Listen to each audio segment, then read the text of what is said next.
This video is brought to you by the Nick Knacks book Kickstarter, taking the Nickelodeon YouTube retrospective you all know and love and expanding it into the most comprehensive book series on the history of the first television network for kids. Link in the description below. This video is also brought to you by Patreon. Patreon! We gonna have a gack attack.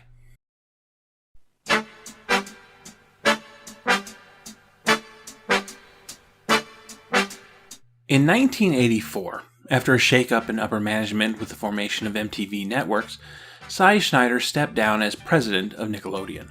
In his place, former programming manager Gerry Laybourne, first as a temporary replacement, then as a permanent position, as her changes to the channel started to see positive results.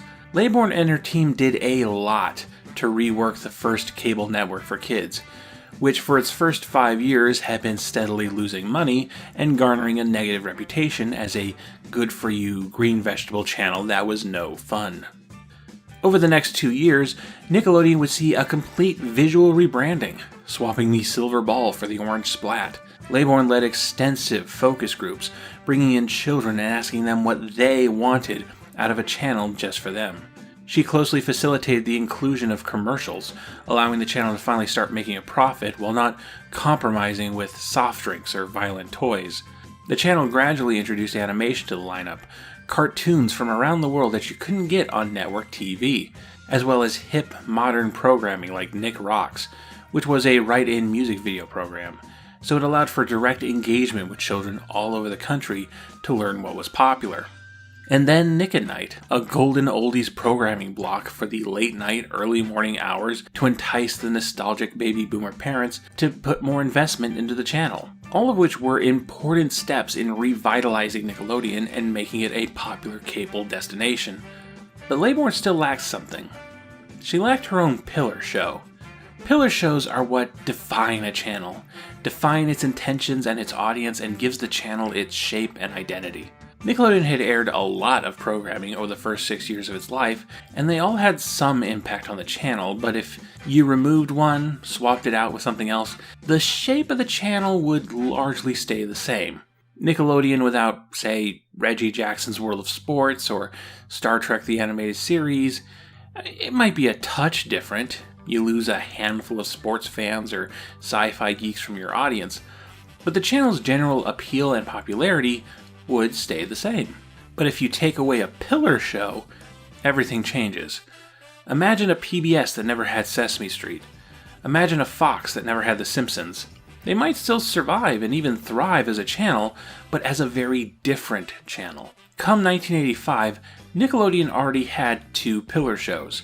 The first was Pinwheel, the preschoolers' puppet show created by Vivian Horner and Sandy Kavanaugh. It was Nick's genesis point, the channel's day one main attraction. They aired hours of it every day for the first couple of years. The second pillar show was You Can't Do That on Television, the children-led sketch comedy that gave Nickelodeon its iconic green slime, the saving grace of the Cy Schneider era, the first show on the channel to get good ratings, keeping Nickelodeon from sinking prematurely. Of course, as programming manager, Laybourne had a hand in picking out You Can't Do That on Television, and she kept production going into her term as channel president. But that was still Schneider's pillar show, as Pinwheel had been Horner's and Kavanaugh's. Gerry Laybourne should have one of her own.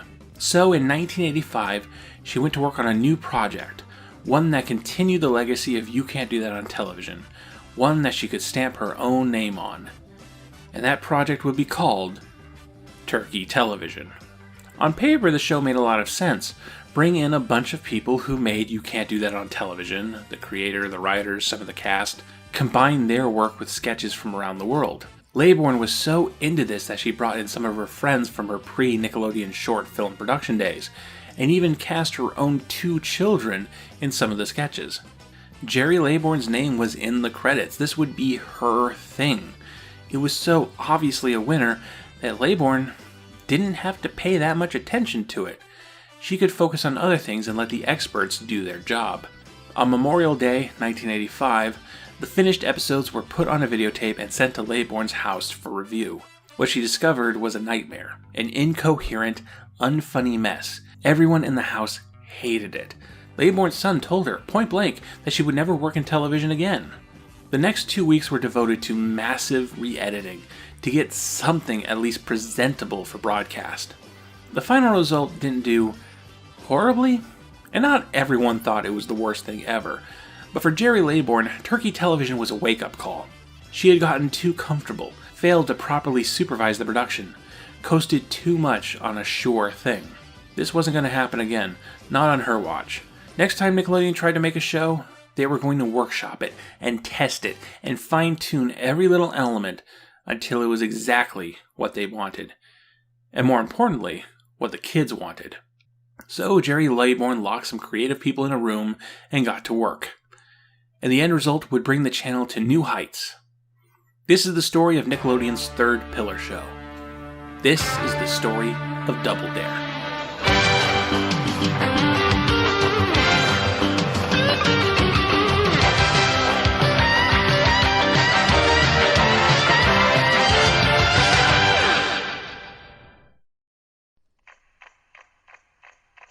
I was a misfit youth, believe me.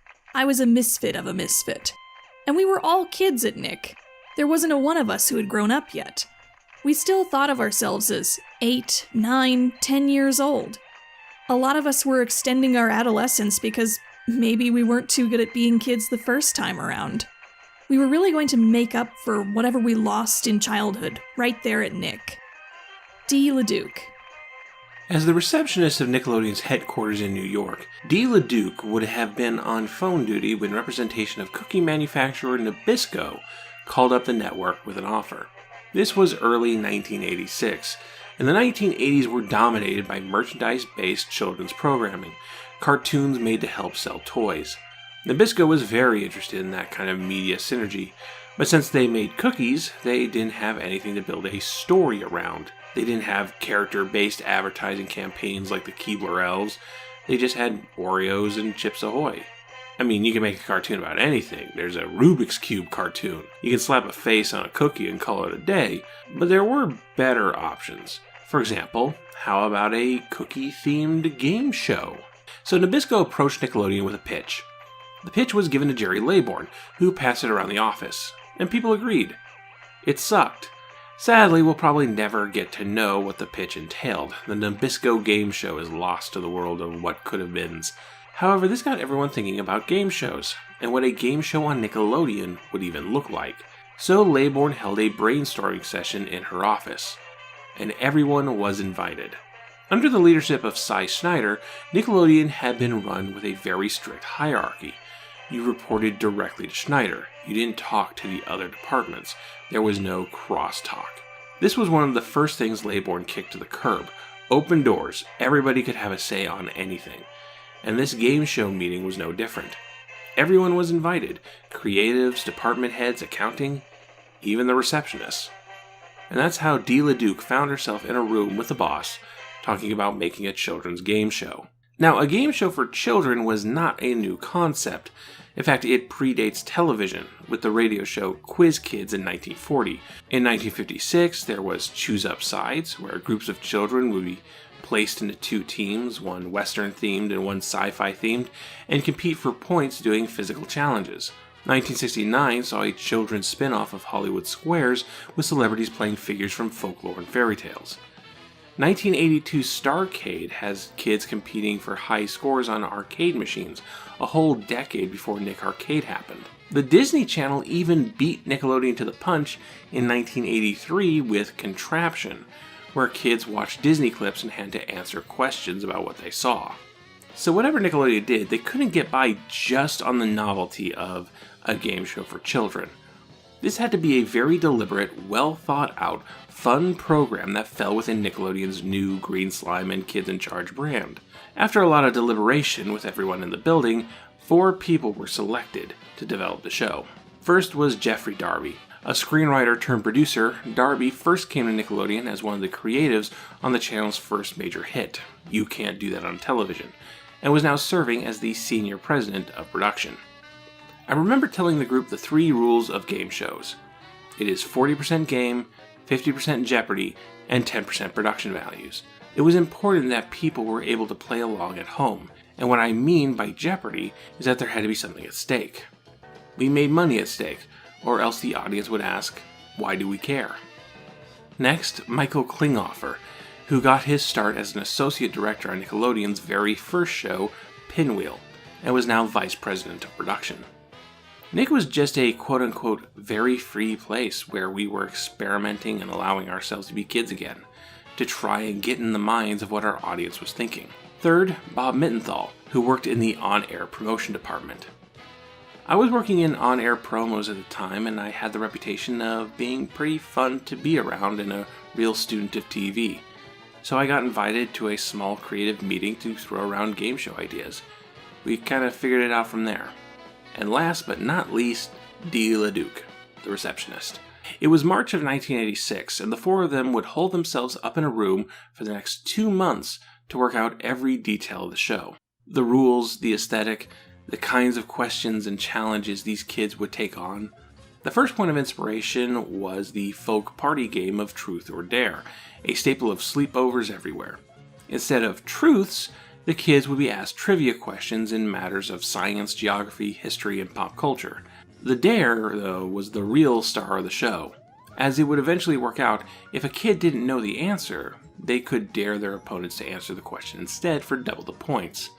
Their opponent, in turn, could double dare the question back for quadruple the points, at which point the original kids would either have to answer or try to win the points in a physical challenge. The Dare system is key to the entire concept. In fact, it's genius, for 2 reasons. First, if the show had been a straightforward quiz show, it not only ran the risk of being very boring, but also not knowing something isn't very fun, especially for a little kid. With the Dare system, not knowing something wasn't a failure, but an opportunity, a chance to change the state of the game and take it into a more dynamic, exciting, fun place. It is in this way that the show connects with Nick's prior success. You can't do that on television. On that show, the magic words, "I don't know," would cause an avalanche of iconic green slime. If you don't know, then it's time to get messy. Not knowing can be fun. Second, the Dare system meant that physical challenges could be interspersed randomly in every episode. If you segmented the show, like give the first 10 minutes to questions and the next 10 minutes to physical challenges, the audience who only cares about the physical challenges can easily skip the questions round. When you make your money from advertisers, you want an audience watching your show as much as possible. Many of the physical challenges initially conceived were cheap and simple. Throw a ball through a spinning hula hoop, put scuba flippers on your hands and wave a feather across the room, put on a set of oversized clothes the fastest, throw a paper airplane into an open mailbox. These were party games that were easy to replicate at home or in the office. There was still something missing though, and it would be Dee LeDuc to bring in the final piece of the puzzle: Mousetrap. The Ideal Toy Company board game was well known for its Rube Goldberg-style device that was assembled in the middle of the board. What if we took that wacky style of machine, made it bigger, and replaced the ball with a kid? The idea evolved into the Obstacle Course, a series of 8 challenges that the winning team of each episode would run through for additional prizes. A big finale to close things out. Not everyone was on board. Mittenthal argued against the Obstacle Course on the grounds that it had nothing to do with the rest of the show. It made for an incohesive product. Well, they went ahead with it anyway, and thank goodness for that. After nearly 2 months of development and in-office game testing, the team filmed a test pilot in May of 1986. This was the roughest of rough drafts, with Darby serving as the temporary host. Okay, plus or minus 10,000. How many TV commercials does the average American kid watch every year? Plus or minus 10,000. What's the... 30,000. 30,000 is right. 25,000 commercials. You just snuck in that one. For 10. With this test run complete, Nickelodeon began running it past focus groups. This was already becoming common practice under Gerry Laybourne's leadership, but ever since Turkey Television flopped, at least in her mind, she wasn't going to take any chances. Things that needed to be fine-tuned included questions. In order to make sure a healthy number of physical challenges were in each episode, the questions needed to be tiered by challenge, with easy questions that pretty much all 10-year-olds could get, tougher questions that the smarter kids will get, and hard questions that only the baby geniuses out there would know the answer to. Next, they need to pace out the order of questions so that you get a stumper every few minutes and hopefully steer things into a physical challenge. The man assigned to question duty was Alan Silverberg. I had just gotten out of grad school, so I buzzed Jeffrey Darby. He said, "Okay, we've got this game show coming up. Do you want to write questions for it?" I wrote probably like 10 or 20 questions, and I liked what I did. I wouldn't just write straight trivia questions. I would say, wouldn't it be funny if I was doing Brady Bunch math? Add Brady Bunch kids with the kids from Who's the Boss, and how many kids do you get? If you added the number of Indiana Jones movies with the number of Superman movies, then multiply that number by Star Wars films, what number would you have? Silverberg's role as question writer expanded as production went forward, including writing out the actual rules in hard copy. By the time the show was underway, Silverberg had been promoted to head writer. Filming would take place in a brand new production wing of PBS affiliate WHYY-TV in Philadelphia, Pennsylvania. This was considerably cheaper than filming in New York City or Los Angeles. WHYY's aim in this partnership was essentially to get a good review, have Nickelodeon talk to the trade magazines about their positive experience with the studio, in hopes to get further productions involved with the affiliate. Production design, and by extension, obstacle course design, was headed by Jim Finnegan, who brought on board an old college buddy of his, Byron Taylor. I had previously been doing some work for Nickelodeon, and they had this idea for this game show, Double Dare. They brought me on board really quick when they were trying to figure out if it was indeed a show that could work and how it would work. I became involved with Nickelodeon completely by chance. I was at the Blue Printers with a friend and we ran into Jim Finnegan, who we had gone to NYU with. Jim needed someone to assist him. The other guy wasn't available, but I was. It was supposed to be 2 weeks and drafting on a new show called Double Dare.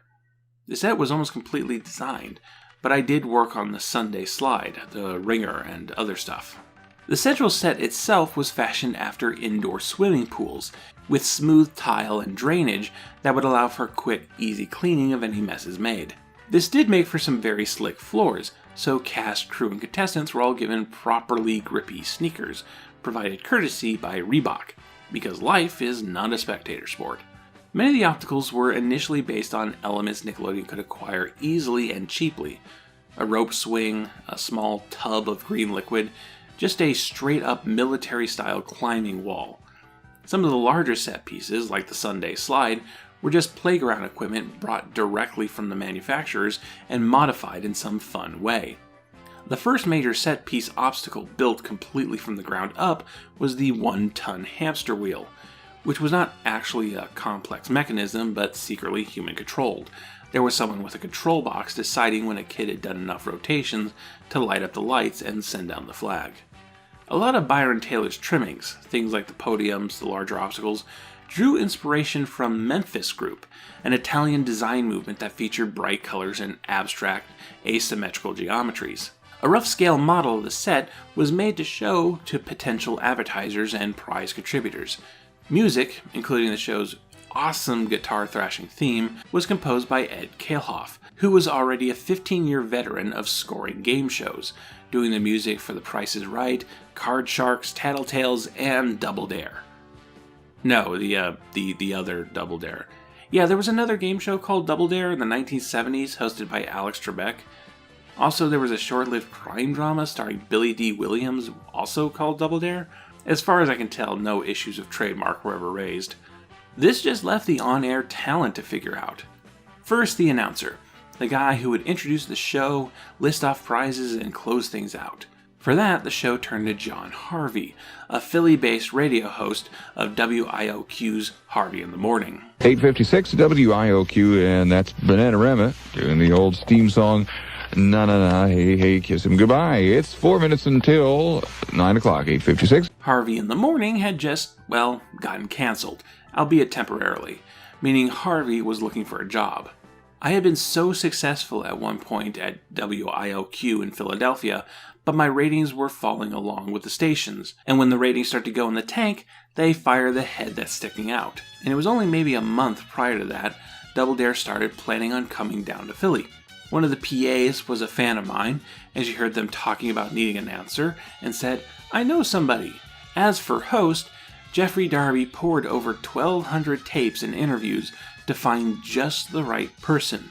According to legend, pie-in-the-face superstar Soupy Sales was considered for the part, but he was 60 that year, and Nick decided to go with someone with more youthful energy. Dana Carvey was also offered the job. He already had a Nick connection with some of his stand-up winding up on Turkey television. But it just so happened that on the same day Nick made their offer, Carvey was invited to join the cast of Saturday Night Live. So, that ain't happening. Nick wouldn't settle on a host until just 2 weeks before filming was supposed to begin.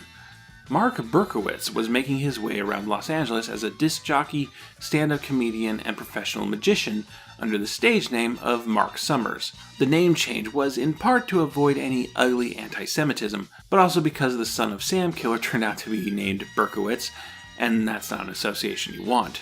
Mark Summers had a good amount of game show experience behind the camera, writing for shows like Truth and Consequences in the 70s. Sure, Summers was far from a household name, but he was an all-rounder in his talents. So after some auditions, the job was his. All right, 40 points or the physical challenge. The question is, how many pennies are in $10?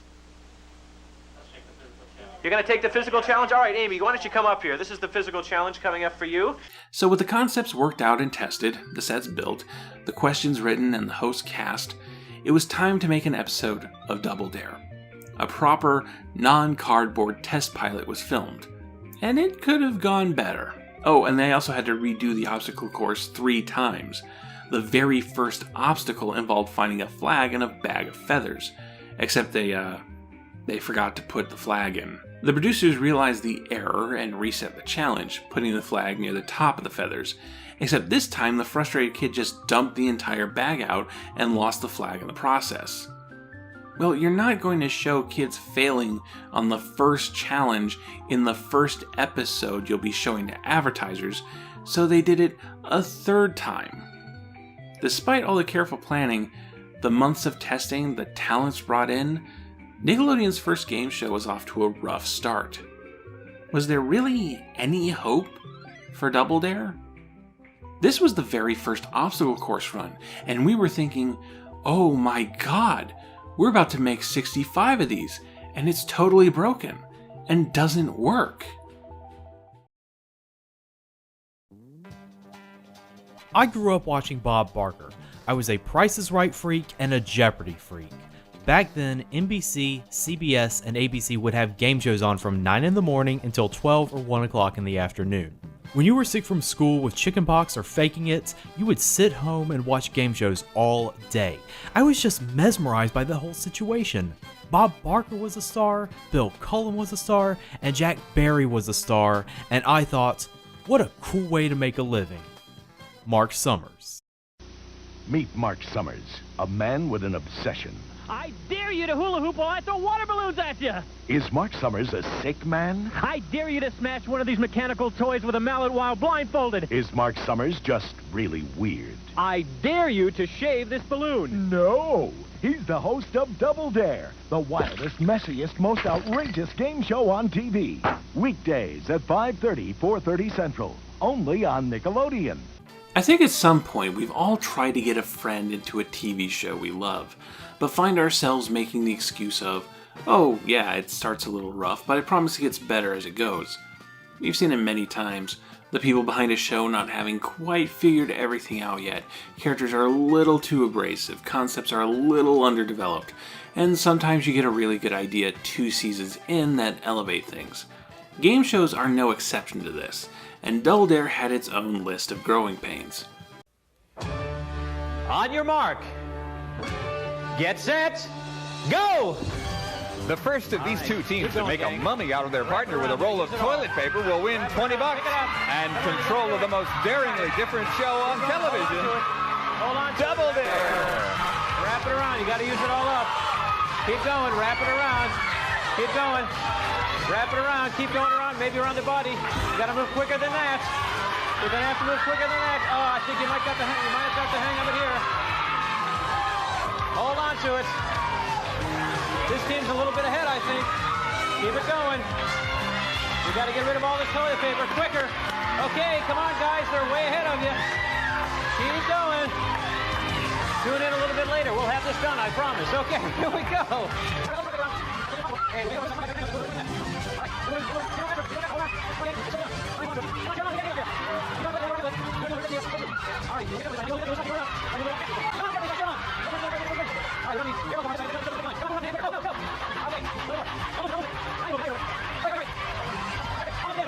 We got the end. We've got a winner. We've got a winner.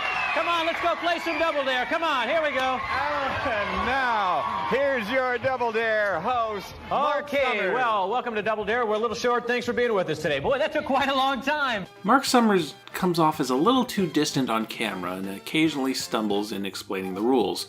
A lot of the early physical challenges seem lackluster compared to what was to come. Oh, we've got to find an action figure in a tiny, tiny bucket of cereal? I think we've got this, Mark. Harvey the announcer really was just a voice at start, and wouldn't expand into his popular second banana role until after the show had been going for a bit. There are some pretty major flaws in the set, most notably the scoreboards. In keeping with the Memphis group design, the scoreboards are triangles pointed down, but were placed so high that when you cut to the straight-on shots of the contestants, you can't see their score. But being a game show offered some major advantages in that sense. While a narrative program might take a year to film a 13 to 20 episode season, Double Dare was producing 4 or 5 whole episodes a day. At that kind of speed, problems are going to get worked out quickly, or at least identified early on so they could call in the set guy next week to lower the dang scoreboards. Double Dare began production in earnest in September of 1986, filling out its audience and contestants with Philly locals, and would make its Nickelodeon premiere on October 6, 1986, a Monday, airing at 5:30 p.m. between Dennis the Menace and the Monkees. This was Nickelodeon's first original program in 16 months, and for Gerry Laybourne, this was their moment to prove that they had what it took to make their own meaningful popular television. All they had to do was wait for the ratings to come in. With only very light promotion, Double Dare premiered that Monday with a Nielsen rating of 0.6. By Thursday, it had grown to a 1.8. 2 months in, it wound up as a 5.6. For those not familiar with the Nielsen system, that is the percentage of households watching a show at any given time slot, determined through an expansive sample group. In 1986, every point translated to about 874,000 homes, meaning that with a 5.6, Double Dare was being watched by nearly 4.9 million households, making it the highest rated program not just on Nickelodeon, but for all of cable television. To put this in perspective, you can't do that on television. The show that saved Nickelodeon when it was a lost leader, the show that gave the channel hope and a direction for the future, that show got a 0.1. Of course, these numbers don't beat free, over-the-air, everyone gets it network television. Double Dare wasn't going to challenge The Cosby Show's 34.9 rating. But becoming the crown jewel of cable television in 1986, just as cable had finally cemented itself as a mainstream industry with 41 million subscribers, that is a career-defining achievement. This is a pillar show. So why were audiences so drawn to Double Dare over Nickelodeon's other programming? Well, one thing to consider is that, for a channel for kids, it really didn't give kids control of the channel's original programming. Sure, there were some write-in programs like Kids Rights and Nick Rocks, but those were still adults performing. There was the very young cast of You Can't Do That on Television, but that wasn't a Nick original, just something they co-produced the latter seasons of. Out of Control and Turkey Television were adult-led comedies. Double Dare marked the time when the kids finally, truly took over. The show was both about child empowerment and the indulging in rule-breaking instincts. Even the quote-unquote boring question round was A, filled with plenty of pop culture questions that most then modern kids would know and feel smart about, and B, was for real, honest-to-God cash. Not points, and not like $1 per question. A team on Double Dare, which consisted of 9 to 13-year-olds, could stand to make as much as $400 if they play well enough. When you're 10 years old, $400 feels like all the money in the world. You aren't making that off allowance or mowing lawns. As for the physical challenges and the obstacle course, there is a thrill in getting to do something you can't do in normal society. Namely, make a mess. As I see it, our civilization has been sanitizing children, making them more decent, more clean as time has gone by. The problem is that you have all these other impulses, all these other desires to run and yell and scream and be naughty on occasions and even swear and things of that sort. So the problem for our society is how to give expression to these kind of impulses in a way that's reasonably sociable and reasonably desirable. And Double Dare is such an attempt. It's an experiment. We always used to say at Double Dare that one of the reasons the show was successful was your parents told you not to play with your food, and were letting you play with your food. It's as simple as that. You were going against authority. You were going against convention. As the show progressed, elements began to evolve organically. Mark Summers shook off the early episode nerves, and, well, he stumbled over his lines, like, a lot. Double. Here's how that works. I'm going to ask a question, and if you don't know the answer or think the other team hasn't got a clue, you can dare them to answer it for double the dollars. But be careful, because they can always double dare you back for 4 times the bucks. And then you either have to give the answer or take the physical challenge. Yes, it's coming out of my ears, folks. I've said it so many times, I can just keep saying it. And I still use cue cards, which is the most amazing thing to our producers here. Okay. His rapport with the kids themselves was organic and genuinely fun. While in his early 30s, Mark Summers had more of a big brother vibe than the adult authority in the room. Though when some of the kids start to express nerves or emotional highs, he was able to step in and be properly supportive. And you're a snow skier downhill. Very good. Are you nervous? I'm not very good about it, though. Don't be nervous. You're going to be terrific. I promise. Just come up here and relax. You look like you're shaking. I'm not nervous now. I just don't ski well. Oh, you don't ski well. Don't worry about that. I know one thing you'll probably do, and that's win money, and let's talk about that right now. The show started featuring more goofball interactions between Mark Summers and Harvey, with Harvey going from being a disembodied voice to an actual on-screen talent, who even got messy sometimes. Thank you. I'm impersonating an Elvis impersonator. Okay. Nobody looks like this anymore. Nobody I know, Mark, no. No, I don't know either. Okay, well, This kind of friendly relationship also developed organically between the on-screen talent and the production assistants, especially Robin Morella, later Robin Russo. We all know the lovely Robin. She left the aquarium in the freezer. Why did you do this? Hey. This is why we pay her the big bucks, folks. Hey, all right. What a great ad lib. We have a new book coming out that she has written. It's called Hey, Robin Speaks. And it's by Robin. It's by Robin as told to Dave. And it's called Hey. And I don't know if it's an awful thin book there, Robin. Any particular reason for that? Hey. Hey, all right. Thank you so much. Round of applause for Robin. Look for that in stores everywhere. Hey. These goofball dynamics and silly improvisations gave the impression, and most people involved would say a truthful impression, of a group of friends making a game show and flying by the seat of their pants. It kind of reminds me of what David Letterman was doing with Late Night around this same time, taking the polished glitz of a Johnny Carson talk show and giving it a sense of playful, who knows what will happen anarchy. Double Dare was doing that for grown-up game shows like Jeopardy! There was an authenticity to what was on screen, and kids can detect that. It's something that had to be learned, as Harvey recalls. The kids were really amazing. They surprised me that when we first came in. I'd never really done a kids show either. And they're incredible. They challenge you. They demand that you be totally honest with them. And the first time that I really learned the lesson really well is that I did something, and it was kind of phony and kind of fake, and one kid looks me dead in the eye and goes, you know, it just mocks me straight out, and it's like, hey, can't do that with these guys, you know. Kids are a brutal audience, but they really help you to deal with them on a one-to-one level. They're a lot of fun. Kids loved Double Dare. General audiences and critics also mostly approved. Now, all that food did kind of hamper the fun of the production. You put old food under hot studio lights and leave it in the open for a 12-hour shoot, it does not take long before the studio starts smelling rank. Even with the slick, easy mop floors, the set was difficult to deep clean. In fact, when production began in Season 2 and people were returning to the studio, some undiscovered bit of food caused a chemical reaction with the rubber in the floor, and when the crew touched it, they ended up with blisters on their skin. Not ideal.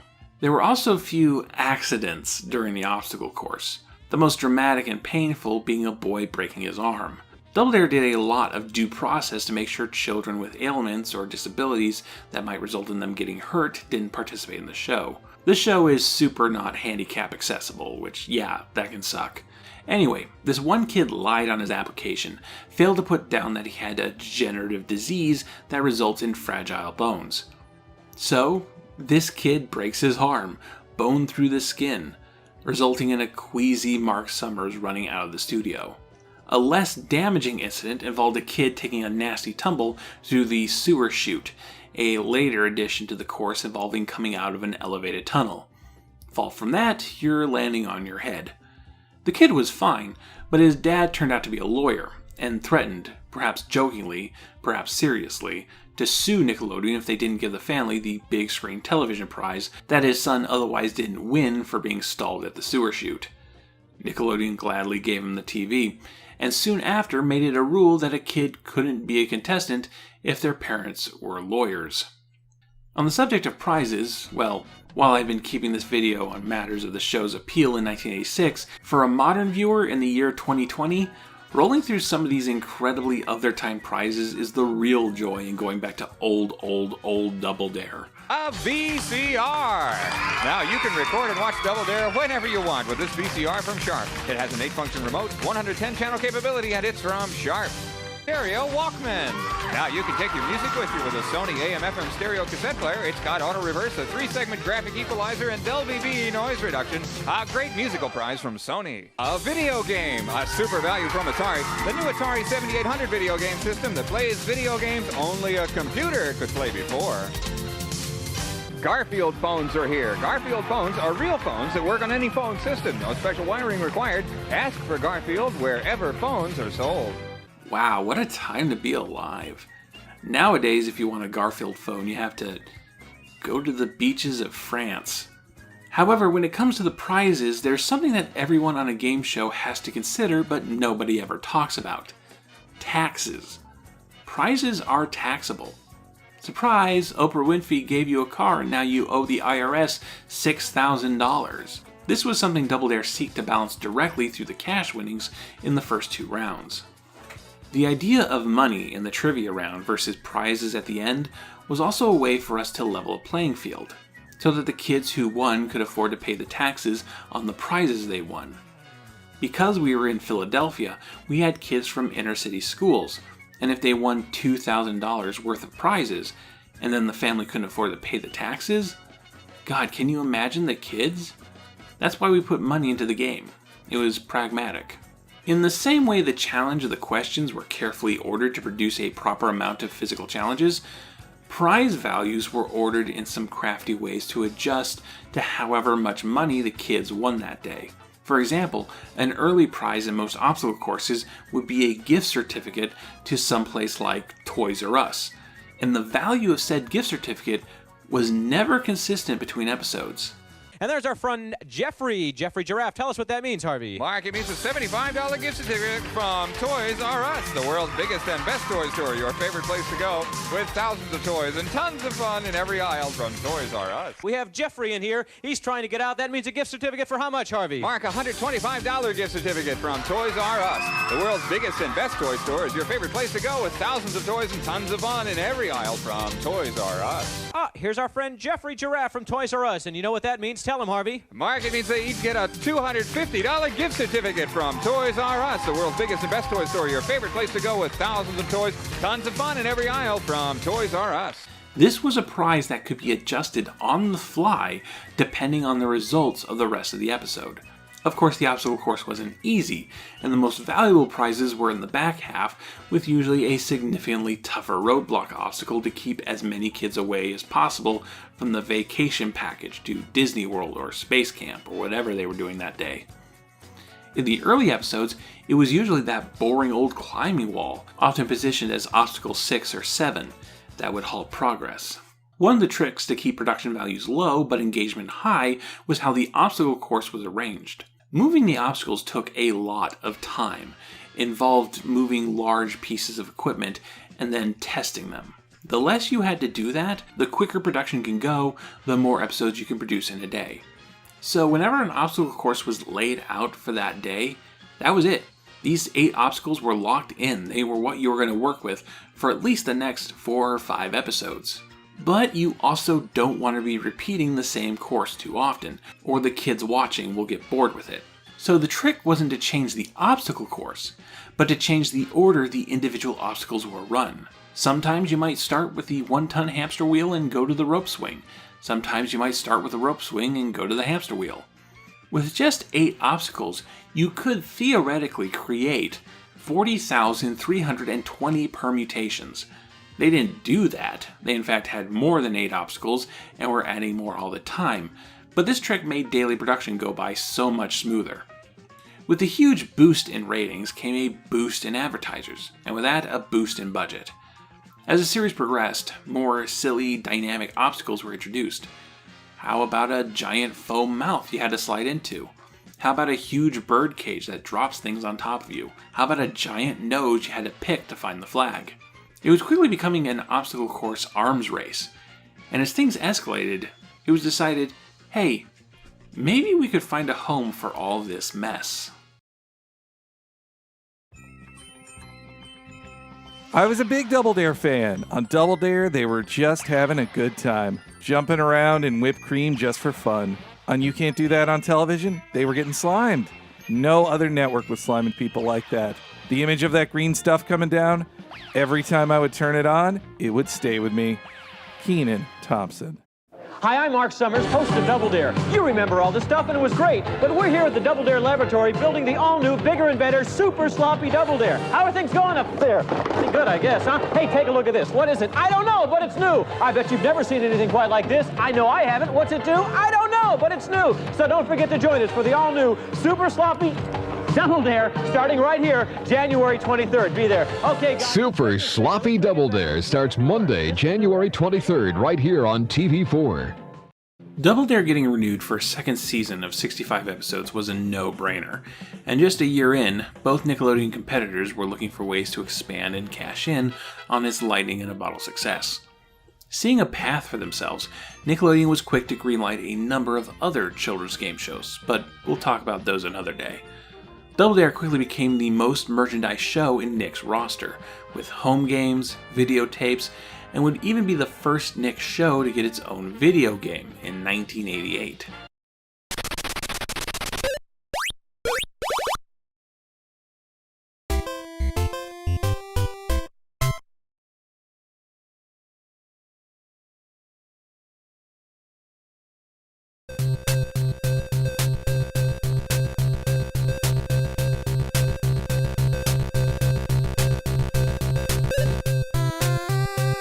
One of the first on-screen ways Nick expanded the brand was by creating a weekend version of the show in 1987 called Super Sloppy Double Dare.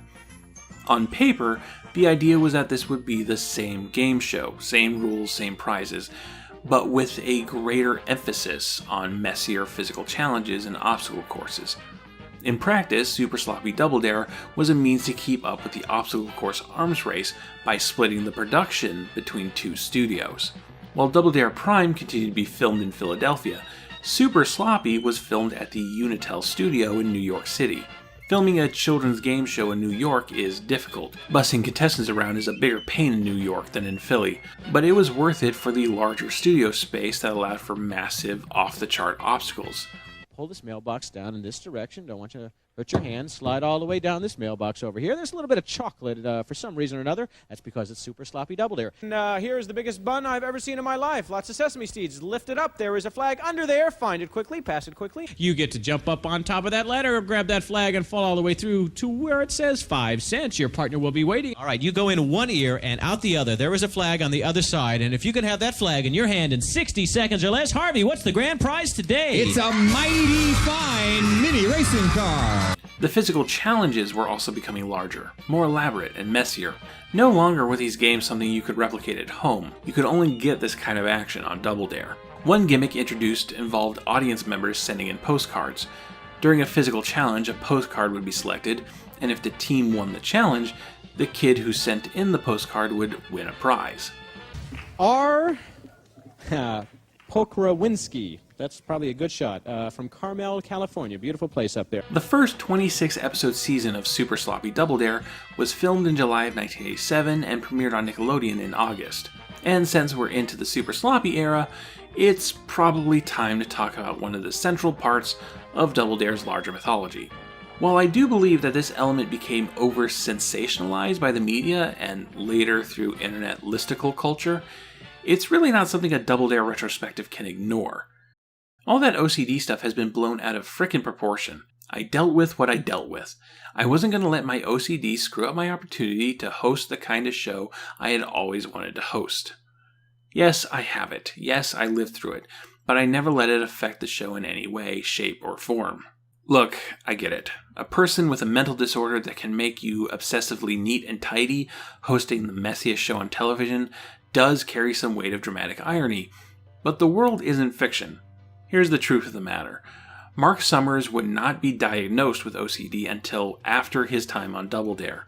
Nobody in the production was aware of it, including Mark Summers himself. He was not being taken advantage of. He was not being treated cruelly by Nickelodeon. Summers had job offers from other networks the second Double Dare became huge, and could have left any time he wanted.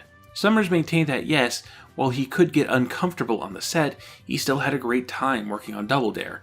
Everyone involved became family, and he has no regrets. And you know, when people talk about their mental illness, you really should listen to them. The one thing that I hate about the internet is, he hated it, he never had fun in there. No, I had the best time of my life. I couldn't believe they gave us a check at the end of the week for playing that game and doing that. So it was amazing. Super Sloppy Double Dare took a break in 1988, with only OG Double Dare that year, and focus switched to something that had been unprecedented for Nickelodeon so far: syndication to network television. Hi, I'm an average, ordinary guy if you see me on the street, but people who know me call me the master of mess, the Duke of Dirty, the Sultan of Splat. You see, I'm Mark Summers, and I host the kids' TV game show, Double Dare. And the dirtier you get, the more likely you are to win big prizes. I double dare you to watch. Weekdays at 4:30 on Fox Channel 5. Yes, for all the years the cable channel relied on television imports, it was time to give back with their own export. A syndicated version of Double Dare sold to Fox affiliates. I would come home from work and hear my kids talking about this show, so I decided to take a look. I thought, this is truly a game show for kids. An honest show. We decided to come up with our own game show and start fooling around with ideas, but then we thought, why not see if we can't get Double Dare? Now, Fox would eventually be the first successful new television network in decades, but at this moment, Fox was a brand new and unproven network, launching just 3 days after Double Dare premiered in 1986. By 1988, it had some modest successes with Married with Children and The Tracy Ullman Show, but was ultimately underperforming. Grabbing the most successful show on cable television was a pretty smart idea. And for Viacom and Nickelodeon, spreading out into free over-the-air network television was a good way to hook people with their programming, a taste of what Nickelodeon had to offer, in hopes to entice them to get a cable subscription. 130 first-run syndication episodes were produced and distributed to Fox affiliates beginning in February of 1988. This would soon be followed by a second new version in April, but we'll talk about that later. And yeah, it was a good get. Within 4 weeks, the Fox version of Double Dare was in the Nielsen Top 20 for syndicated programming. Double Dare was having an influence unprecedented for Nickelodeon. Its success was having a significant impact on television as a whole. Case in point, a number of imitators were quick to jump onto the children's show bandwagon. One of the most fondly remembered was Fun House, where 2 teams of 2 children would answer trivia questions and compete in physical challenges, with a great big obstacle course at the end. Really, the only major difference was no Double Dare system, but that was somehow not nearly as egregious as Slime Time, which tried really hard to replicate the messy physical challenges and just straight up stole Nickelodeon's green slime for their own purposes. NBC actually tried to lure Mark Summers away from Double Dare to host I'm Telling, sort of a children's version of the Newlywed Game where siblings would confess embarrassing truths about each other for prizes. It was just so cynical, and really highlights what Double Dare was doing right. But can we go further? What if Nickelodeon franchised the show to foreign markets, created international versions? Double Dare Canada. Attention! Nos mouchonous sont tout à fait sympathiques. Ce sont de balles de ping-pong. L'enjeu, il faut réussir à en faire coller 2 sur le papier à mouche pour avoir le droit à la première question. C'est double défi. Double Dare Australia. Yeah, on your marks. Get set. Go! These two teams are on a beach escapade as they get ready for their surfing safari. The first team to get their gear on and cover their noses in zinc will be in the pink with 20 points to control of the game that doubles your points when you double the dare on Double Dare. Double Dare UK.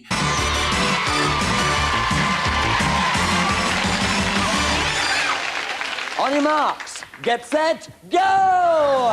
These two teams are battling it out for control of the crazy game Double Dare. They need 4 cherries in the basin to gain control. They've got it, the yellow team! Double Dare Netherlands.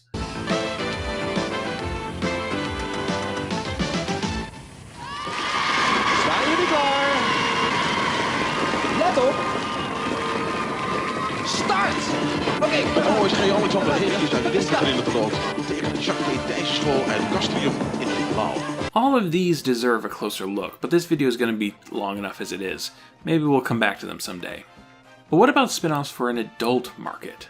Double Dare Classic have found an audience among college students who would create and play their own fratty versions on campuses, so perhaps there was an adult market to tap into. On July of 1987, 2 pilots were produced for an adult contestant version of Double Dare. One was simply called Double Dare and would have married couples as teams, and the other was Celebrity Double Dare. Same thing, but with celebrities. Both pilots were hosted by Caitlyn Jenner and featured far bigger obstacle course prizes, including a grand prize of a brand new car. I know that little Anthony sang with the Imperials. Name the groups that backed Gladys Knight and Smokey Robinson. Nancy, we start with you. Gladys Knight, it was the Pips. I have your answer now, John. Smokey Robinson. Smokey Robinson and the Miracles. You're right for 25. From the available clips, it's pretty clear things weren't gelling. Jenner wasn't that engaging as a game show host, and Double Dare just doesn't work in any sort of Price is Right, Wheel of Fortune, glamour flavor of game show. The chaos was the whole point. But these experiments still had some ideas worth exploring. Bringing adults into the show could still work in the right permutation, but you couldn't get rid of the kids, you couldn't get rid of the mess, and you couldn't get rid of Mark Summers. At least not easily. So with their new platform on Fox, another Double Dare spin-off was developed. One that would actually work. I've shown my teenage kids Double Dare. My daughter thought it was really cool, but my son walked out of the room shaking his head, saying, "I don't know what you were doing." One time, I don't think he realized he had put it on, but in 8th grade he wore a Double Dare t-shirt to school, and the teachers and some of the kids went nuts. He said, "Mom, I didn't know they knew who you were. I didn't realize how big that show was." Then I showed him another episode, and he said, "I still don't know what the hell you were doing. Please don't show my friends that." Robin Russo. Beware, America. Based on the original hit Double Dare, it's Primetime's all-new family Double Dare, where kids put their parents through the ultimate physical challenge. Is that disgusting or what? It's slippery, it's slimy, it's messy. It's the all-new family Double Dare. Premieres Saturday, April 9th. In the same way that Super Sloppy Double Dare would be a weekend edition of Double Dare on Nickelodeon, Family Double Dare would be a weekend edition to Fox's Double Dare. Premiering on Fox in April of 1988, the major difference for Family Double Dare was that teams were expanded from 2 contestants to 4, made up of 2 parents and 2 children. With actual adults involved, questions could be a little more challenging, and prizes were a bit more expensive. But the rules, physical challenges, and obstacle courses largely stayed the same. It was also around this time that Double Dare started to do more gimmicky episodes. Some episodes would be themed, with questions based on things like sports or breakfast. How about an episode where everyone has to wear a silly hat? But Harvey, you do look sillier than usual. What is this thing that you're wearing on your head? They didn't tell you? No, It's Stupid Hat Day here on Super Sloppy Double Dare. Stupid Hat Day? Yes. stupid hat day. Nobody told me this stuff. I don't know. Okay, well, so you got to wear that the whole show, I guess, huh? I'm afraid so, yes. Until something better comes along, yes. Okay. And then there was celebrity involvement. One of the first major celebrity episodes was for the Fox version of Family Double Dare, where Lou Ferrigno's blue team went head-to-head with Weird Al Yankovic's red team. And guys, if you didn't know, Weird Al is wicked good at game shows. Go! Get that slime down there and fill it past the line. Who will do it first? That is what we are trying to find out. We have a winner over here. Yes, Weird Al, your team did it. You can stop right now as you continue to slime this poor young lady. Something Under My Bed is Drooling is a cartoon book based on what comic strip? Calvin and Hobbes. You are right. And $100, $425. On your mark. Get set. Go! Al, jump up there. He's going. Keep walking. Don't stop yet. You've got the right idea. You can stop now. Here comes the flag. Grab it and move on over. Here goes Al doing a flip. I've never seen it done quite that way. A prize package of over $26,000. This is one of the highest prize packages you've ever had. They're just celebrating like crazy. See you again next week. Bye-bye. I'm pretty sure the Weird Al song I Lost at Jeopardy is just a smokescreen so he can strike when you least expect it. However, Family Double Dare was short-lived on Fox, only producing 13 episodes before the network pulled the plug for unspecified creative differences. The cancellation was sudden and surprising. The sets were assembled, Mark Summers had flown in from LA, and we were in rehearsal all day Wednesday. We were supposed to go into production Thursday. I had already checked into my hotel room and unpacked. The syndicated version of Double Dare continued to air on Fox for a few more years, while the show kept moving along undeterred on Nickelodeon. The Super Sloppy moniker returned in January of 1989, bringing with it a couple of wrestling-themed episodes called Super Slopomania. The first with Bobby the Brain Heenan and Gorilla Monsoon going head-to-head, and the second with Mr. Perfect Kurt Hennig versus Hacksaw Jim Duggan. Audience, take a look at Mr. Perfect and see what a geek he looks like now. Look at this. Wait a second. What's your problem? Where do you get off calling me a geek? Well, I mean, look at the way you look. Oh, you're spitting. That's really classic. Like you wish you could be like me. See, you're standing out here and you're about 5'2", and you're looking at a man here that's 6'3". Someday. Just go have a seat over there. We got to carry on with the game. You look like a geek to me. That's right. Come on. Let's go play the game. Let's go back over there. Halfway through the production of this season of Super Sloppy Double Dare, there was a studio change, moving things from the old WHYY TV studio in Philadelphia to the still under construction Universal Studios in Orlando, Florida. Yes, Nick Knacks is finally touching on Nickelodeon Studios, a subject that is totally getting its own video, but here's the really quick one-paragraph version. Universal Studios Florida was, still is, an attempt to compete with Walt Disney World as a prime theme park destination in the state. In November of 1988, while the park was still in construction, Nickelodeon purchased 4 sound stages on the property, the first time they would own their own filming space instead of leasing it. Psst, it doesn't hurt that Florida was a right-to-work state.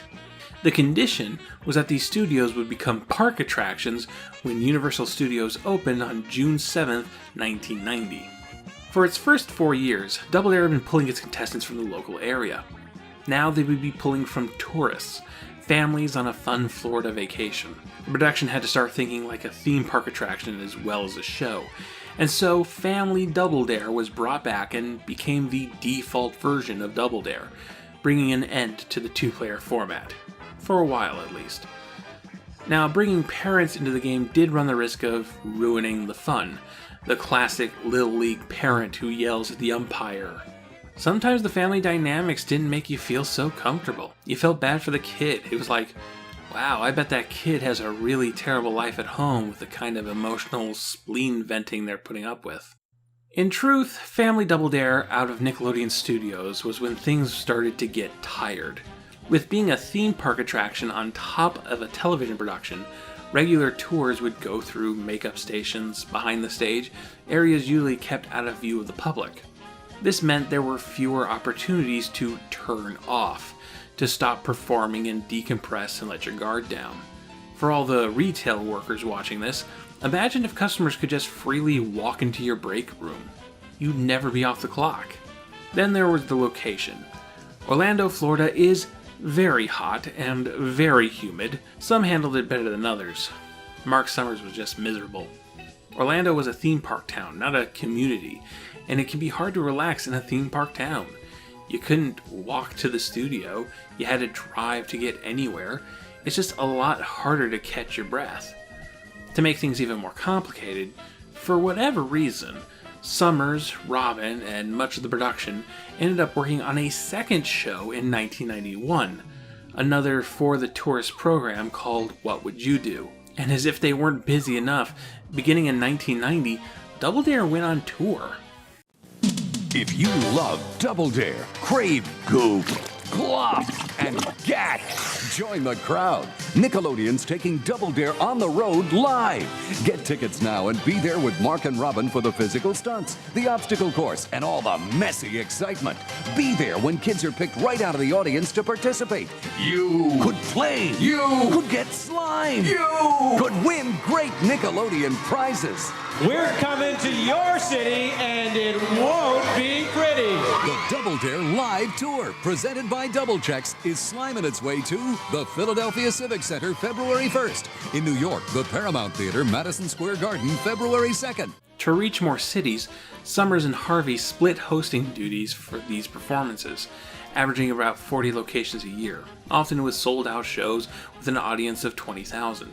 It was a lot, and not all of it was great.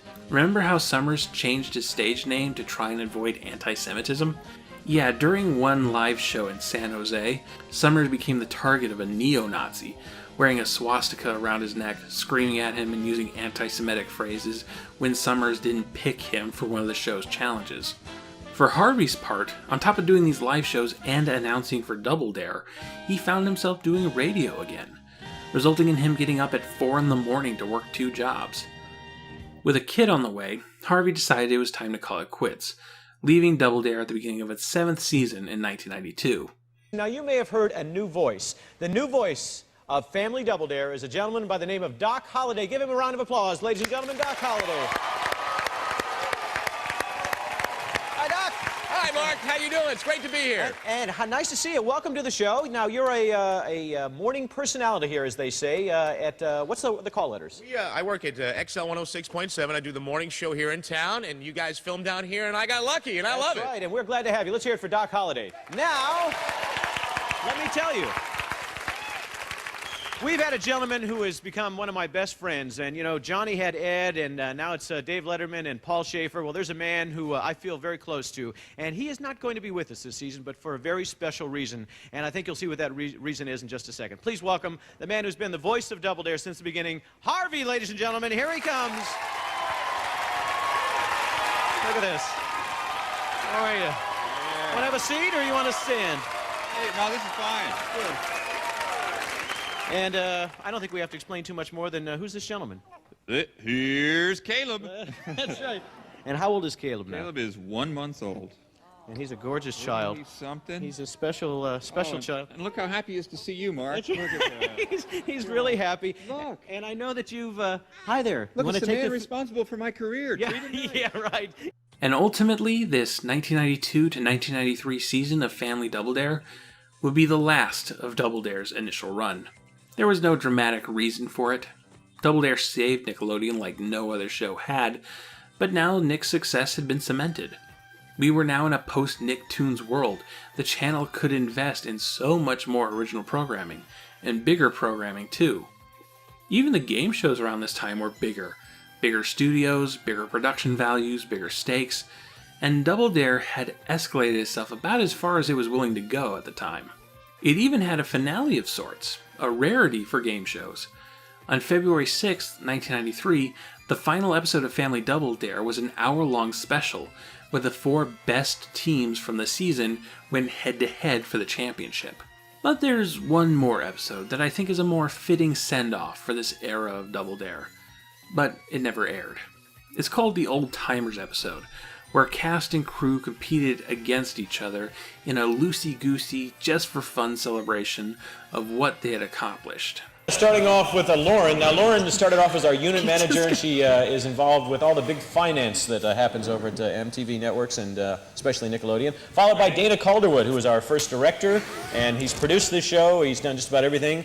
And then there's Robin. Hey. And Harvey. Hey. Who you see on stage on a daily basis. Bob Mittenthal, who is one of our creators of this program, followed by Byron Taylor, who is responsible for the obstacles and a lot of the physical challenges, followed by Jeffrey Darby. We have no idea what the hell this man does.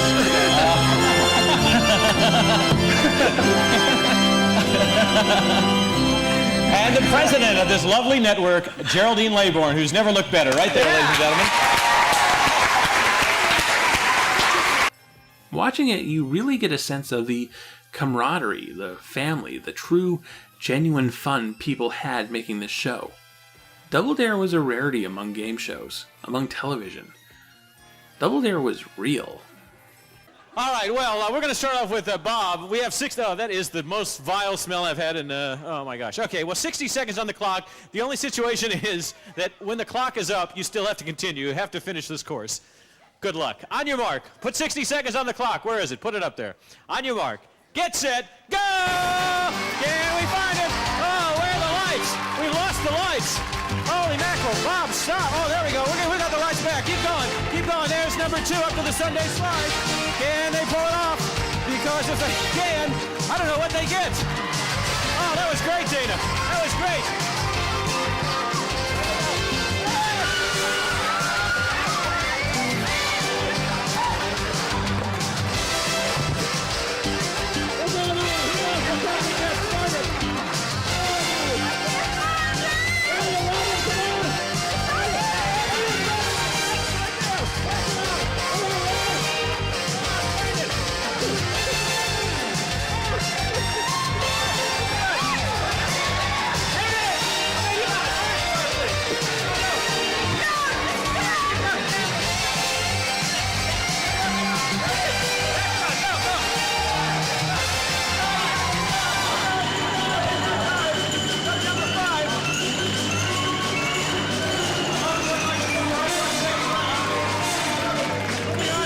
Obstacle. Where's Harvey? There he is. Hey, Art! Walk up there, Jeffrey, come on! Come on, Jeffrey! Okay, Jerry, you gotta find the flag. That is disgusting. Can't you find it? Hurry! Where is it? Can't she find that?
The first thing we did was a photo shoot where I got slimed. Then I went down the Sunday slide and got chocolate and whipped cream on me. Then I was sitting in goos for an hour. Yeah, they were experimenting with this goose stuff. So I had to sit in the goose for about an hour while people got ready to shoot the commercial. I actually fell asleep in the goose. Jason Harris. The gag is back, and the slime is prime. Double Dare 2000. This time, we're really playing dirty. Double Dare 2000. Coming January 24th to Nickelodeon. As far as I've been able to determine, no official announcement of Double Dare's cancellation was ever made. And it didn't really end for those at home. With 482 episodes in the can, Nickelodeon easily reran the program until 1999, and then continued to rerun it with Nickelodeon Game and Sports, a spin-off cable channel dedicated to Nickelodeon's extensive game show back catalog. A lot of channel history happened between 1993 and 2000. Gerry Laybourne would leave Nickelodeon in 1996, with Herb Scannell taking over as president. Original animation not only began on Nickelodeon, but would end up dominating the channel for a while. SpongeBob SquarePants happened. Nickelodeon started making movies, a magazine, and some spin-off cable channels like TV Land and Noggin. Now 20 years old, Nickelodeon was also starting to see the very, very beginnings of their first nostalgia cycle, as kids who watched the channel in the early 80s were now adults. Nick would gingerly test the nostalgia waters around this time, starting with a 20th anniversary marathon in 1999, rerunning shows like You Can't Do That on Television and Don't Just Sit There for the first time in years. But why settle for reruns when you can do reboots? In November of 1999, Nickelodeon announced Double Dare 2000 to premiere on January 22nd, 2000 for a 5 p.m. weekday time slot. On your mark. Get set. Go! These two teams are taking the chill out of their chickens, giving them a new feather coat and a flying plane to the coop. The first team to cage 5 of their foul friends gets control of round 1 on the pluckiest show on TV, Double Dare 2000! Double Dare 2000 built off the rules of Family Double Dare, with teams of 4, usually families but not always, competing in 2 rounds of trivia and messy physical challenges for cash, and the winning team then running an 8-part obstacle course for prizes. The one major addition was the introduction of the Triple Dare Challenge. During a physical challenge in round 2, a team would have the option to make the challenge harder, bringing the cash value of the challenge from $200 to $300 and an additional prize. Now, if you want to go for the Triple Dare Challenge, it's worth $300 and that gift card. What do you think you want to do? Oh, they're screaming. Okay, go for it. Yeah, they are going for the Triple Dare Challenge. And it's a celebration. Will, do me a favor, my friend, and open that box up. What's in that box, Will? Pull it out. Ah, a clock, and the clock says 20 seconds. Now you folks have to serve this breakfast in this shaking house in 20 seconds. So let the festivities begin. Hosting duties were taken over by actor Jason Harris Katz, who had hosted local New York City program Schools Out, and who had previously worked with Nickelodeon during the channel's Big Help promotion. Not to mention just a ton of off-Broadway shows. He definitely had the energy for hosting, though he was more apt for the comfy sweater look than Mark Summers' suits. Welcome to Double Dare 2000, home of the flying slime and a gaggle of gack. And you know what? This is Double Dare 2000, and we have the all-new Triple Dare Challenge worth 3 times the dollars, baby. But that's coming up in round 2. The announcer role was given to Tiffany Phillips, another fresh-faced off-Broadway actor. A few people returned behind the camera. Byron Taylor returned as set designer, bringing the show out of its public pool look, but keeping the Memphis group influence, bringing it into more of a blown-up toy set look. People who had small roles in the original Double Dare were promoted. Former intern Eileen Braun served as executive producer. Now that's a jump. And while no longer hosting, Mark Summers is credited as executive consultant, advising on the program. Apparently his advice wasn't enough because Summers was not at all pleased with Double Dare 2000. There were 17 people who thought they knew what they were talking about. Nobody listened to me, and the show came out and looked horrible. And poor kid Jason, who is a very talented young man, had a producer who he used to talk in his ear all the time, and it was just poorly produced. They thought they were trying to reinvent the wheel, and the reality of it was that they just would have left it alone. They would have been fine, and it wasn't successful. Was that because I wasn't the host? Maybe, but I thought it was poorly produced. While I can't speak to the opinion of general audiences, those invested in Nickelodeon that I've talked to online tend to brush off Double Dare 2000 as, at best, an inferior product, and at worst, actively bad. And now I feel kind of inclined to defend it because, here's the thing, it's just more Double Dare. It's a natural progression from Family Double Dare, and there's really not all that much to object to. I'll concede that there are some elements missing in this iteration, namely the chemistry between host, announcer, and production staff. But the thing there is, that took years to develop. From original Double Dare to Family Double Dare, the Mark, Harvey, Robin dynamic had 482 episodes to grow and bring the audience in as a family. Double Dare 2000, starting with a fresh cast, only had 67 episodes. That's barely any time at all. Jason Harris and Tiffany Phillips were not inferior versions of the past cast. Harris in particular could keep up with the manic energy of the show and was very game to get messy. He's a charming sweater guy during the peak of charming sweater guy Nickelodeon. Some point to the Triple Dare challenge as a silly gimmick, but I disagree. For one, it's an escalation of previous iterations. Double Dare was constantly escalating. Super Sloppy, Family, the gimmick episodes, and the season championship, it was always trying to one-up itself, and the Triple Dare challenge was just a continuation of that escalation. And also, it's really smart. It's a good idea that increases the tension of the game. It's not uncommon in Double Dare for one team to get an early lead and truly dominate. Comebacks are not easy. If you start round 2 and are behind the other team by more than $200, you may as well call it quits, because even if you regain control partway into the round, you'll still lose even if you win a $200 physical challenge. What the Triple Dare challenge allows for the game is a Hail Mary pass. Something that is impossibly hard, but if you pull it off, you actually might win.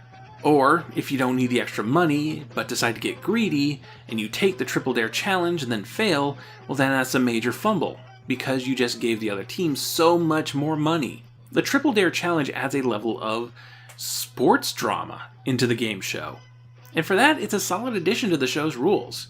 Now, one criticism I will concede is that Double Dare 2000 tried very hard to be extra in a way that doesn't always feel genuine. Hey, there's a chimpanzee doing flips. Why does the show need a chimpanzee doing flips? Because something children's attention spans something. Also, they call the obstacle course the Slopsticle course, which is not only corny, but also the name the Simpsons used for their own Double Dare parody. I'd like to thank everybody who contributed to Krusty's canned food drive. Your generous donations have made this our slipperiest, slimiest slopsticle course ever! Also, for some reason, 5 episodes of the show are filmed in high definition with a letterbox aspect ratio, despite the fact that they didn't air in high definition. And you know what? If things look a little bit different to you folks today, it's because it is a little bit different. Today, we are shooting on HD. High definition television where we can bring you the clearest glop, the sharpest slop, and goos so vibrant you will think that you are being gacked at home. And if you want more information on HD, you can check out nick.com. In fact, Nickelodeon wouldn't broadcast in high definition until 2008. So, hey, Double Dare 2000 Blu-ray?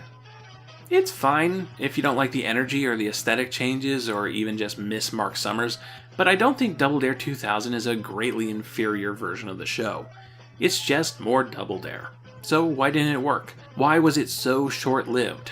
Well, to put it simply, Nickelodeon didn't need game shows anymore. As a cheap production for an early cable channel still trying to claim its audience, yeah, a game show makes sense. But game shows don't typically have characters you can turn into toys, print on bed sheets, or make movies out of. Yes, classic Double Dare had an exceptional amount of merchandise for a game show, but now Nickelodeon had SpongeBob, Rugrats, The Wild Thornberrys, and while Double Dare 2000 was airing, pre-production was underway for Invader Zim, The Fairly Odd Parents, and Jimmy Neutron. You know, unfortunately, we live in a world, very much a corporate world, and it's about how to make the most money with as little cost as possible. And I think that was Double Dare, was ultimately the victim of that. Nickelodeon became mostly animation. Yeah. And animation is much more profitable. They can have the animation done very cheaply in other countries, and then they can sell merchandise like crazy. I mean, for every episode of Double Dare, I mean, that's all fine and good, but they could show one episode of SpongeBob and sell 1 million different SpongeBob items. They didn't really have the same success selling, you didn't have a character that you could just sell to kids. I mean, this shift in animation not only decreased a need for game shows, it also decreased a need for Nickelodeon Studios in Orlando. In 1998, 2 additional studios had been built in Hollywood, including a dedicated animation studio. And after Double Dare 2000, only a tiny handful of Nickelodeon shows would be filmed in the Orlando location, the site eventually closing down for good on April 30th, 2005. Incidentally, about a month and change earlier, Nickelodeon partnered with Holiday Inn to open a Nick-themed resort hotel in Orlando. We'll get back to that. For most, Double Dare 2000 is a footnote in the history of the franchise, and yeah, I won't argue against that. It was just more Double Dare, made in a time when Nickelodeon seemed disinterested in more Double Dare, and perhaps it was just made too soon. Yes, the nostalgia cycle for Nickelodeon was starting, but Nick had still been airing Double Dare reruns up until 2000's premiere, and pretty much everyone who had Nickelodeon got Nick gas with their cable or satellite package, where they could keep watching old Double Dare for years to come. Remember, it's absence that makes the heart grow fonder, and Double Dare hadn't truly been absent. You want to have a big modern comeback? First step? You have to wait. To be a part of this is hosting on a network such as Nickelodeon that has been a part of my childhood for so long, and then creating kids content on my own for so long. It's really fun to bring those two things together. In terms of generation, closing that gap between each other and bringing it around for all good family fun, it's just a good time. Everybody of every age is able to enjoy it and sit back and watch and have fun. Lisa Koshy.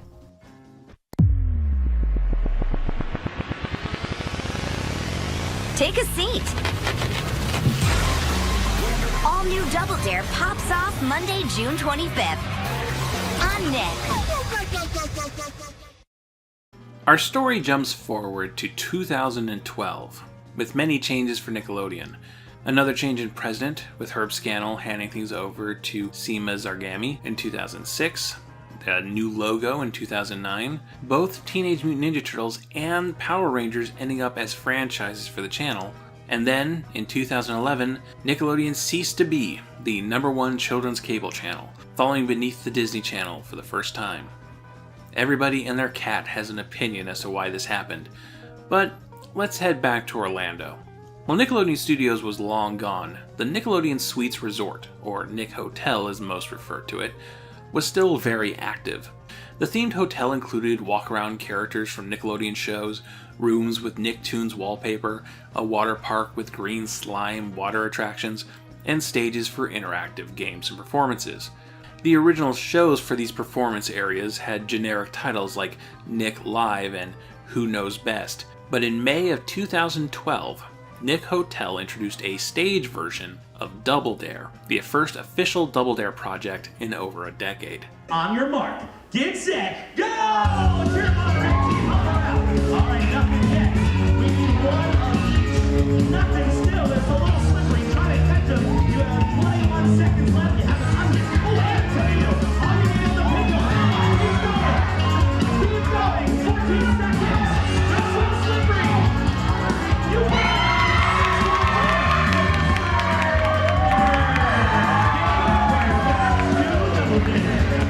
You see, one thing Double Dare can do well is scale. Yes, Double Dare could be huge, but it was made to be played in a studio office. You can fit it into a home board game.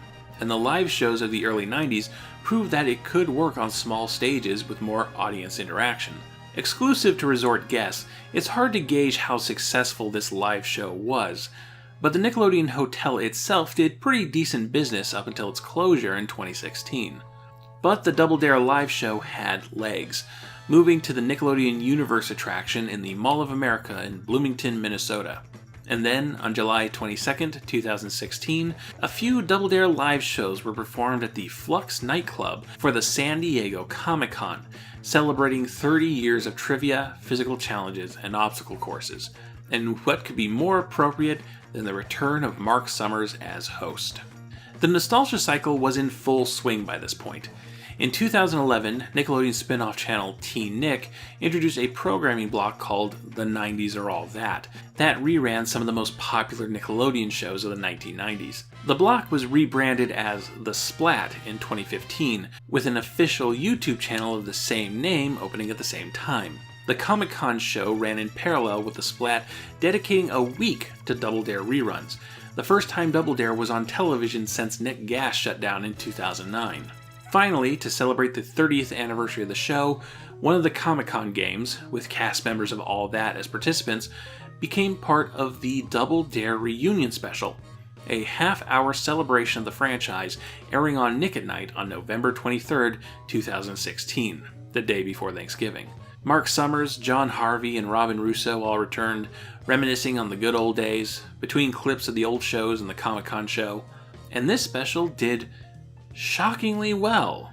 Watched by 1.1 million people, the 14th highest rated program of that day. You can bet Nickelodeon took notice. Maybe it's been long enough. Maybe it's time to bring Double Dare back to television. Mark Summers entered negotiations over a new Double Dare as early as February of 2017, greenlighting a new Blue's Clues series and producing a handful of TV specials of Nicktoons of old. Though not all of them ended up on Nick, which is a story for another day. Finally, on April 25th, 2018, Nickelodeon officially announced the production of a new Double Dare to premiere that summer. Mark Summers would be involved once again as on-screen talent, but not as the central host. Instead, he would take Harvey's position as announcer and sidekick. Summers was a critical part of Double Dare's legacy, and an important draw for the grown-up millennials watching for that nostalgia high. But this was, first and always, a game show for little kids, and Summers was in his mid-60s by this point. He was older than Soupy Sales was when they considered Soupy for the original Double Dare. Summers' on-screen charisma is undeniable, but so is the gray hair. Mark, do you know what a hashtag means? What did your generation call a hashtag? It was called a telephone sign. A telephone sign? I'll explain it to you later. Yeah, tell me later. Yeah. Tell me later, Dad. Like Double Dare 2000 before it, Double Dare 2018 would need someone a lot younger and with a lot of energy. Hey, what's hip with the kids these days? The YouTube, right? Let's get somebody from the YouTube. Enter Liza Koshy, actress, former Vine star, and YouTuber with over 15 million subscribers. So today, we're doing yoga.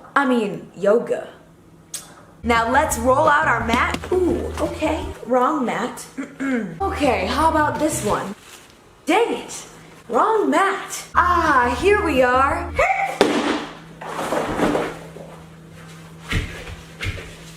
Yoga! With digital media such as YouTube becoming the place for children's media in recent years, getting a YouTube star for your show made some business sense.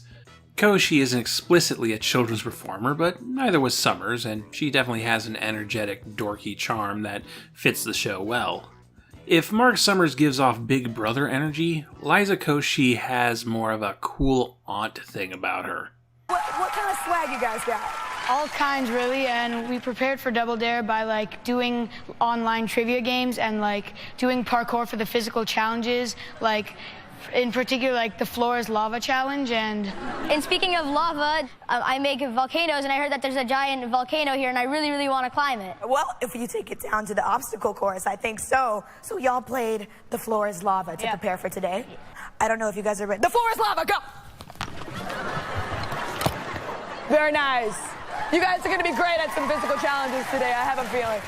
Rules-wise, Double Dare 2018 took things back to basics. While there were exceptions for certain gimmick episodes, teams were trimmed back down to pairs. The Triple Dare Challenge was gone, and the obstacle course was called the Obstacle Course once again. Many of the classic obstacles returned. It's not Double Dare unless you're picking a giant nose. Filmed at the CBS Studio Center in Los Angeles, the main difference for Double Dare 2018 was the production values. This time, production design was given to James Pierce Connolly, who is primarily known for his work in competitive reality shows like The Voice, Project Runway, and The Biggest Loser. Here, the set brings some of the original flavor back. The tiling, the podiums, the triangle scoreboards, which now have a lot of empty space. Not sure that's an improvement. But these elements were accentuated with giant screens playing animations. It's a big set. Maybe a little too big? Just acres of unused space. But that's a minor thing. Double Dare 2018 is a solid iteration of a simple game show, the first to lean on legacy instead of escalation. There were episodes dedicated to Double Dare's then 32-year history. Multiple times, contestants from the original show, now middle-aged adults, would come back with their own kids to compete once again. And for me, this is the second time around. Dream come true. Mark, great to have you back here. Oh, thank you so much. It's very kind. So, When you were 11 years old and you walked out on that stage, were you nervous? Were you excited? What was it like? Oh, no, I was cool as a cucumber. No, I was freaking out. It did run the risk of being a bit too parents reliving their youth through their child, which is right up there with the Little League parents of Family Double Dare, but it was a charming way to pull at the nostalgia strings. The show came back because of the nostalgia cycle. You have to cater to it once in a while. And there were a few celebrity episodes, All That alumni, sports stars, and when Season 2 premiered in 2019, a new tournament format, which saw teams of 4 competing against each other, then those teams breaking up and having each kid pair with a celebrity, and then try to bracket their way to victory. Yeah, there's that escalation. The season contained 5 tournaments, each with a different theme that would play out over the course of a week. Themes including Kids' Choice, WWE, SpongeBob, Halloween, and holidays. It also saw another change in president, with Good Burger director Brian Robbins stepping in. This was the most significant change for the network during this time, so it's easy to look in his direction when it was announced on August 31st, 2019, that Double Dare was once again cancelled, the final episode to air on December 20th. The problem with making an extensive Nickelodeon history show is that history is still happening, and while there is speculation, there's been no real public acknowledgement yet as to the reason of the show's cancellation. On Twitter, Mark Summers has insisted it had nothing to do with ratings. The ratings were fine. It may be a while before we really know what went down. There are probably non-disclosure agreements involved, and with COVID-19, we almost certainly wouldn't have gotten a new season in 2020 anyway. But alas, Mark Summers has said that this would be his final time doing Double Dare. And you know, that's a bummer note to end your retrospective on. But it seems my fairy slime mother heard my pleas and blessed us with one final happy note. As I was writing this script, the already cancelled Double Dare was nominated for an Emmy. After 34 years, 610 episodes, 5 distinct iterations, getting the highest ratings in cable television, network syndication, international versions, and multiple live shows, Double Dare finally got some well-deserved recognition from the industry. This isn't the end of the Double Dare story, not by a long shot. It's far too adaptable to truly die, and far too universal to not find an audience. It may hibernate for a bit, it may shrink down into a stage game at a hotel, but a show where not knowing something means having more fun, a show that lets you get away with getting messy, a show where you crawl through a man's gunky ear canals, there will always be a need for that. And as long as Nickelodeon continues to exist, there's always going to be a spot for Double Dare. This is not the end of the Double Dare story. In fact, it might just be the beginning. Everywhere, find it, throw it, there it is! Cut it there! Grab it, you got 17 seconds! Stand on it, okay, pass it on! Pass it on! Pass it on! Get in there, you got 11 seconds! Stand, go around! Go! Stop, keep going!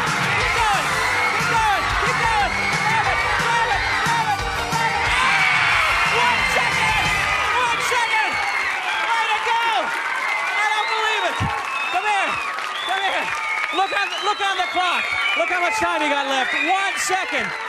Harvey, tell them what they've won. Mark, they've got the Garfield phone, the metal detector, the skateboard, the Toys R Us gift certificate, the video cassettes, a new camera, the VCR. They're going to Disney World. A prize package worth over $3,000 each. $3,000. Add that to the $340. You had a great day. Thanks for being with us. Mashed potatoes on your nose look great. See you again. Bye-bye.